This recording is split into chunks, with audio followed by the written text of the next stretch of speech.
Hey you guys, I just want to talk a little bit more about chakras. Um, so these are some things that I shared with my kiddos that I had gotten from online when I first started to homeschool them. This was one of the things that I did. Um, this I got from Little Pagan Acorns um, on the internet. Um, so these are super, super old. So you can find these on the internet. This one comes with a poem for children. It'll have a little rainbow on it. It's super, super cute. Um, will get the link to it and I'll share it here on my page. It explains a good way. So this is pretty much of this I told you from the other video, but this is how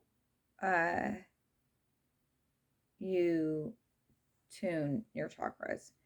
So when you imagine your chakras along your spinal column, um, you're going to imagine them not super bright. You don't want them to be overactive, but you're going to notice sometimes I have different techniques for seeing my chakras. Sometimes I will visualize them in a way that it's like a spiral staircase going up my spine. And at each little section, there will be a pillar with a marble of my chakra. And I will examine this chakra and see, is there any spots? Is it dusty? I don't know where this little like bug thing came from. So honestly, where the hell did that come from? It's so weird. So what you're gonna do is you can examine it. Is it dusty? Does it have any cracks? Is there any dark spots? Is there anything that you need to like really dig out and replace, to make look better? Those are some visualizing techniques that I do to clear my chakras. So I will do that all the way up. You don't even have to do it in one setting. I mean, you can take your time. You can work on one chakra at a time if you prefer. But I have a book that I think we'll talk about in the next video that has helped me so much in understanding like our auric field and how different energies can hit us and affect different chakras. Honestly, they actually think there are more than 122 chakras in our whole auric field and like around our body.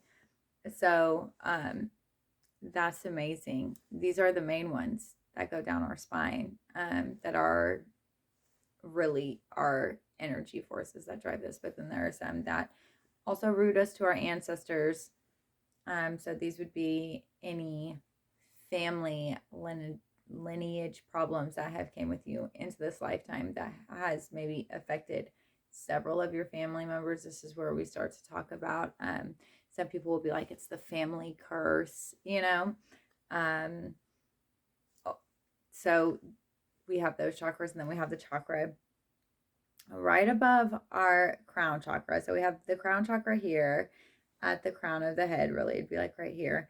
And so from here you're going to go up, and there will be a chakra right around this space. So, and then you have chakras in your hands, and you have chakras in your feet as well. So those are important chakras. It's good to learn about these chakras. It's also important to learn for sure about the one that connects you to your ancestors, and then the one right above your head. The one right above your head is I think where a lot of people get the Akashic records from. So that's one to work on if you're interested in the Akashic records. I think I've dabbled in them, but I haven't like really looked. Like I've seen I've seen like spurts of past lives, but nothing like concrete that would change my life or do instant like trauma healing or anything like that.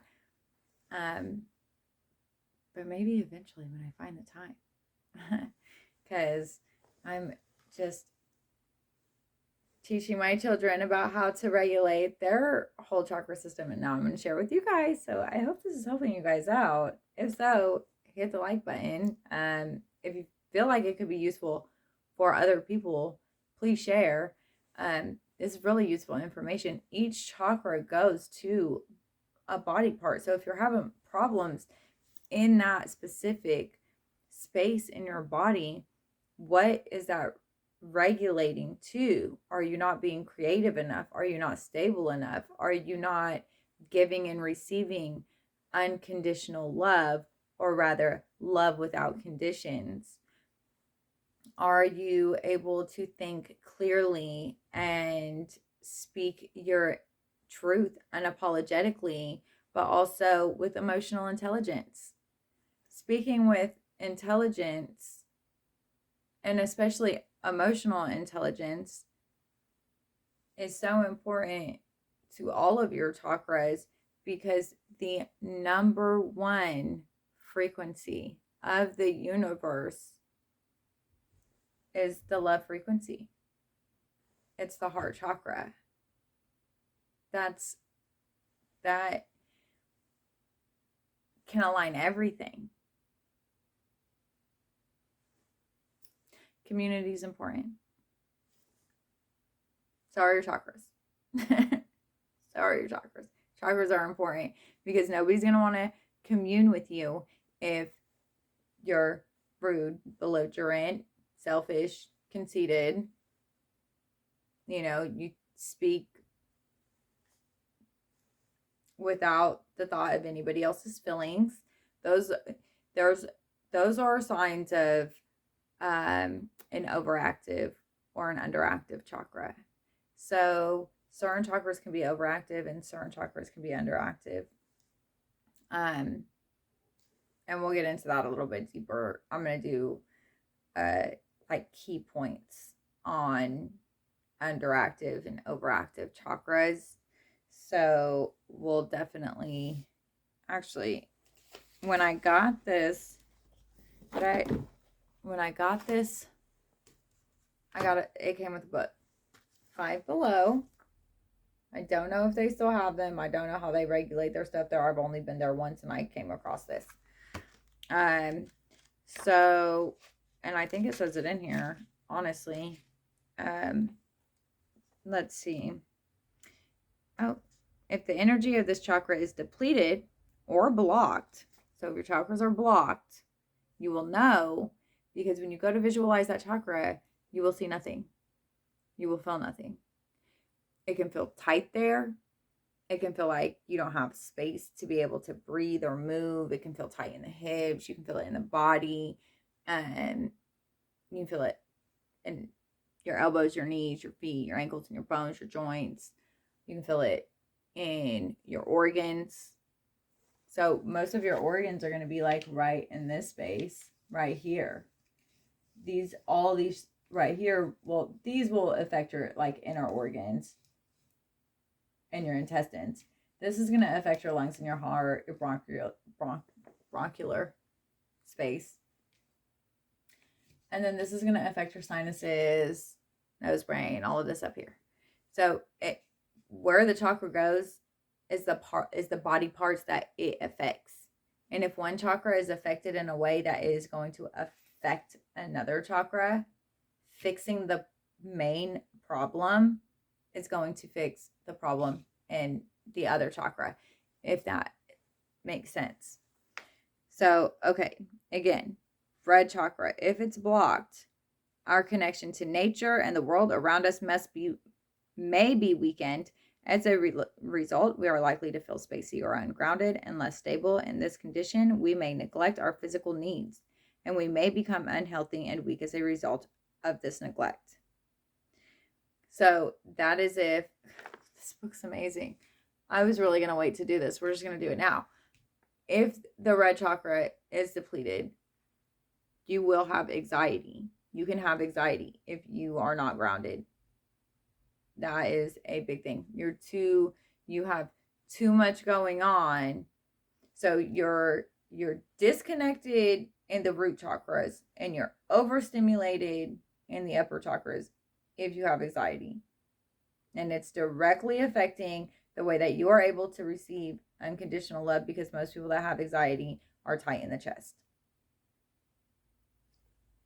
Okay. If the energy of the root chakra is overstimulated, we may become too attached to things of the physical world and place too much importance on material wealth and possessions. We may be unable to develop the higher levels of our nature because we are afraid to risk losing these possessions. So this is a perfect example of not being able to enjoy the fruits of your labor out of fear of losing it. Like, you've worked yourself so hard to get to this place in your life, and then you just can't even enjoy it because you're scared to lose it. So even though you have all these things and you're able and you're grounded and you actually have the things that make you stable, your fear of losing it is going to create an imbalance. Okay.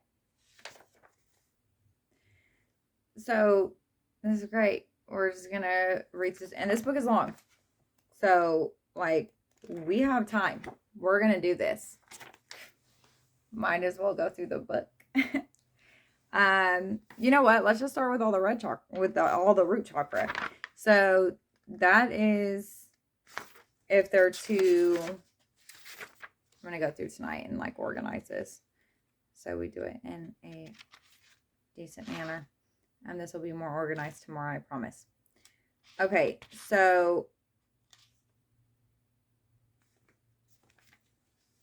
the base chakra. The journey through the chakras, maybe, you know what? We're just going to move to like key points. The first chakra is about our survival. Do I have enough food, water, money to survive? Do I have shelter? Am I physically safe? It represents the very base level of existence for us in our lives, and reveals our most instinctive selves. Our strongest instinct is to survive. So this like goes back to like the reptilian brain. Whatever. I mean, survival instincts is like really, it's like the most primitive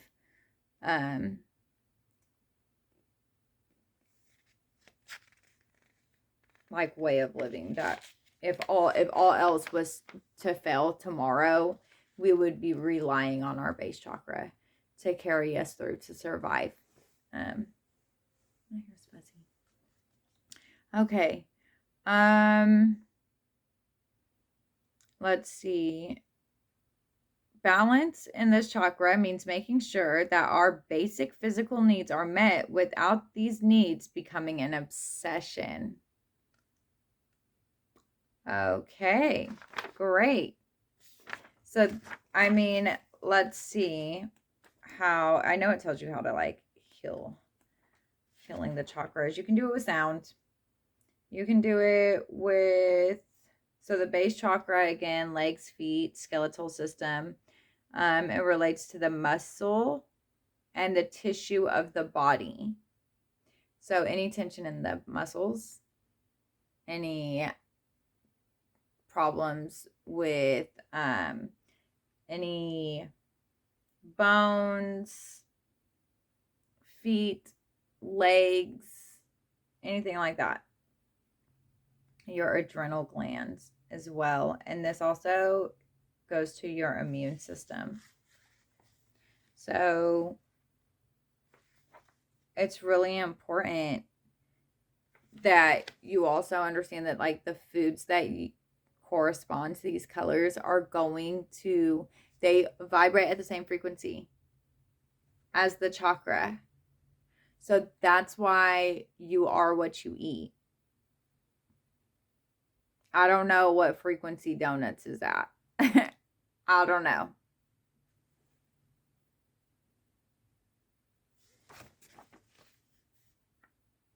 I kind of want to know now, though. And pizza. Because I love pizza. But it's also good to like indulge. Like, ironically, your favorite meal can heal your base chakra, can heal your root chakra. So, and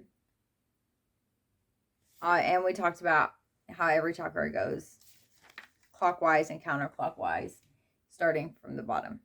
Clockwise, counterclockwise, clockwise, counterclockwise, so on and so forth. So here is an exercise you can do for strengthening the physical body. Walking, obviously. Another one is just stepping outside on the ground with bare feet. Planting, even taking care of one plant in your home. It can be a cactus. No one's judging. It doesn't have to be a needy plant, you know. That can also be grounding. And it also heals the heart chakra, because you have to love something that really is not doing nothing for you but sitting there looking pretty. And so that is unconditional love. So really touching the dirt, though, is important. So, you know, plants are always good. Gardening, that's a good one. Okay, let's see. Most of that, I think, wait. Okay, so this is how you can heal your chakra.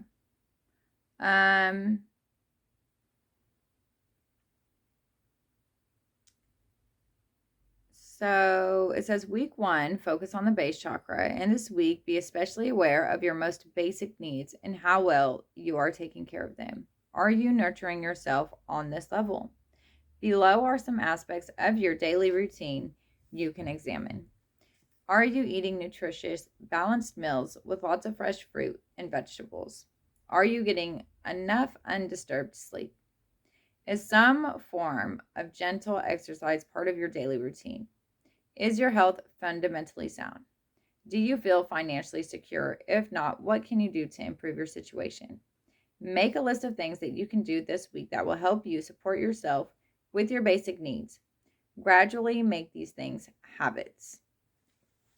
Honestly, just start off with something small. Like, if you don't already have a morning routine, start a morning routine. If you do and it is not fulfilling, find something that you like to do that brings you happiness, because these two chakras can go hand in hand. I mean, all the chakras go hand in hand. Like, who are we kidding? But when you're doing something that makes you happy, it's already healing. And so creativity is the best. However you do that, whether it be building model cars, having a collection,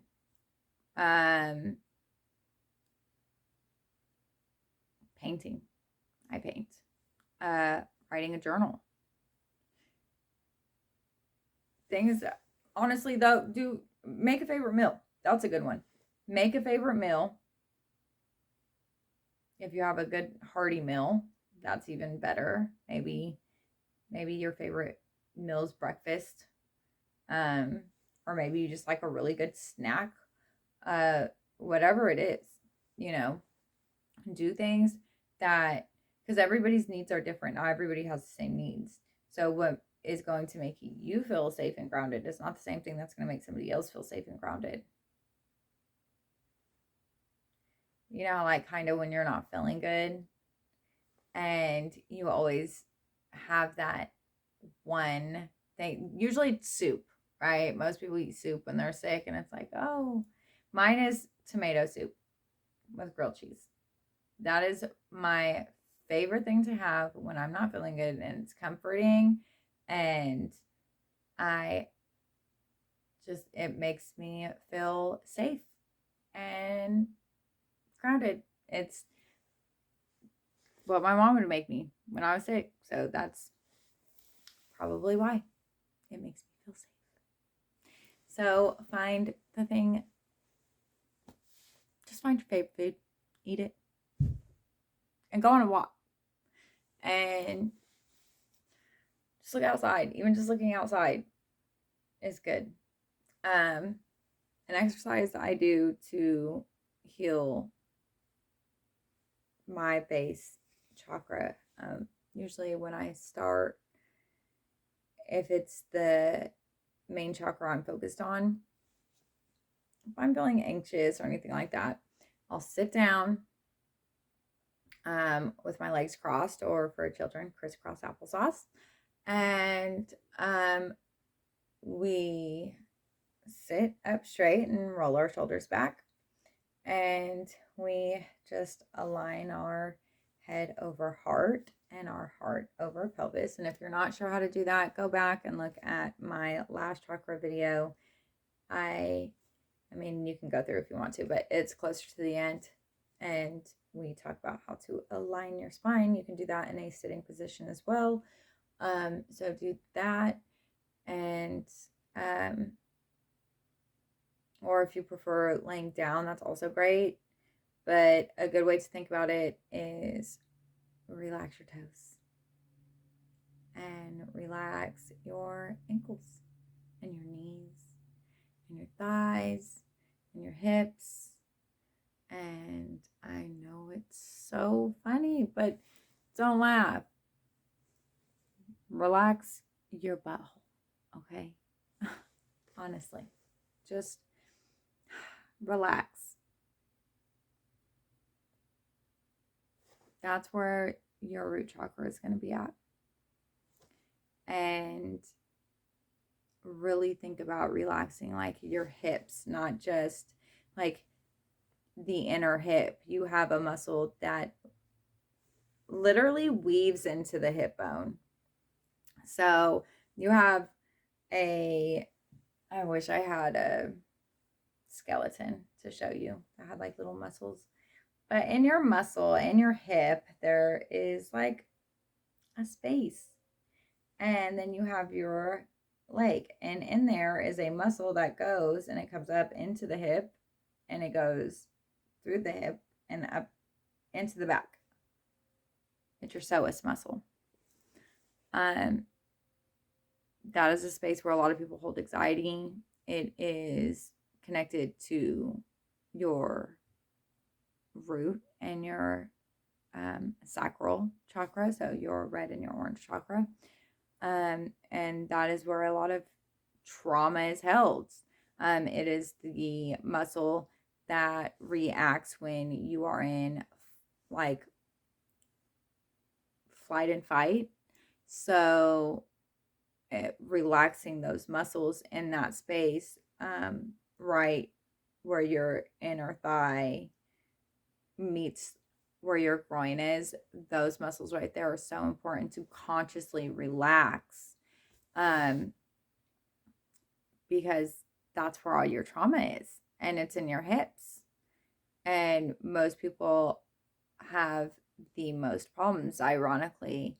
That is what I learned from the doctor, that more people have psoas problems than they know.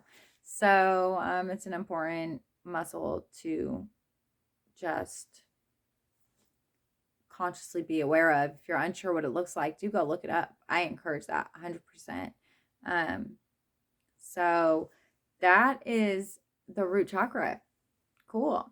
we was really going to wait to do that, but we got it done. And then we'll work on the sacral. And so, again, I got this at Five Below. I don't know what's up with my hair. I got this at Five Below. I don't know if they still have it. Again, I don't know how that store works. But I'm glad I found it because it has so much information. And it's information that I already knew, but I like to have information like this on hand for my children. So anytime that I can access and keep actual, tangible, I just don't like all of it to be on the internet. So I like my information in one spot where I can find it, because Lord knows that if you're going looking on the internet, you're just going to get all different types of answers. And I'm just not about that. Okay. I need all the information in one spot. And I'm not down to look for all day on the internet. Like, just give me a book. Give me a book. All right, you guys, it's been fun. We'll do the sacral chakra tomorrow. So look forward to that. And then hopefully we get some more YouTubes going out on, or more tarots on my YouTube. So if you're not subscribed there, go subscribe to my YouTube. Also, at Hopes Endeavors, spelled exactly the same. Hopes Endeavors. I feel like sometimes people get confused. Okay. Thank you guys for watching. Keep an eye out for the sacral tomorrow, and we'll talk about underactive, overactive, and all that good stuff. Thanks for watching. Thanks for taking time out to just be here in this moment. Thanks so much.